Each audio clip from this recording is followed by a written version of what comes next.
stepped through the airport doors and out into China. I paused and let the chaos take a good hard whack at my senses. 1,000 revving engines in the car park ahead did battle with 1,000 voices around me as people shouted at their phones.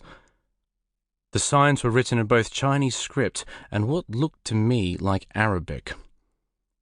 I couldn't read either language, so I joined the crush of bodies that I guessed were waiting for a taxi. I stood a foot taller than most people, but as far as they were concerned, I was invisible.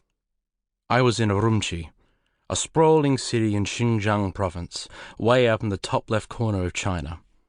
No city in the world is as far from an ocean as Urumqi, and as we'd flown in from Beijing, I watched the terrain shift from razor-sharp snow-capped mountains to vast stretches of empty desert.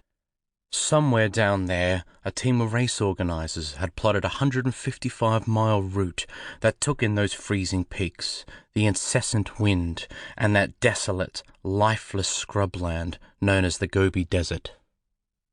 I was going to run across it, knocking out a little less than a marathon a day for 4 days, then almost 2 marathons on the 5th day, and an hour-long sprint for the final 6-mile stage that would bring the race to a close.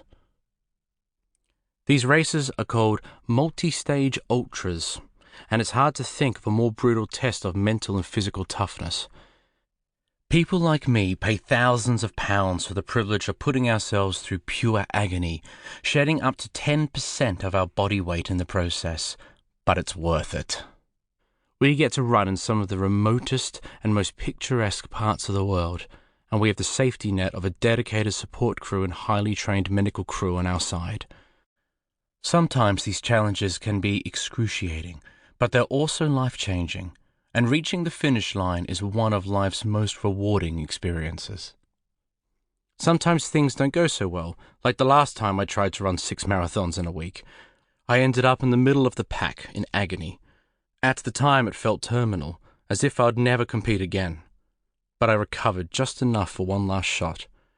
If I could run well in the Gobi race, maybe I'd yet have some more running in me. After all, in the 3 years since I'd taken up running seriously, I'd found out how good it felt to be on the podium. The thought of never competing again made me feel queasy inside. If things went wrong, as they had for another competitor in the same race a few years back, I could end up dead. According to the internet, the drive from the airport to the hotel was supposed to take 20 or 30 minutes. But the closer we got to the hour mark, the more agitated the driver became. He had started out grouchy when he realized I was an English-speaking tourist and quoted me a price 3 times as much as I was expecting. It had got only worse from there. By the time we pulled up outside a red brick building, he was waving his arms and trying to shove me out of the cab.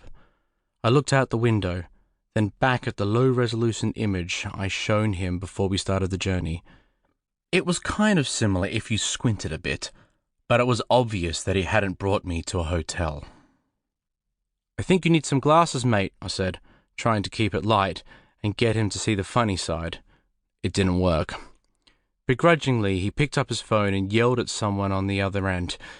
When we finally made it to my destination, 20 minutes later, he was livid, shaking his fists and burning rubber as he sped away. Not that I'd been bothered.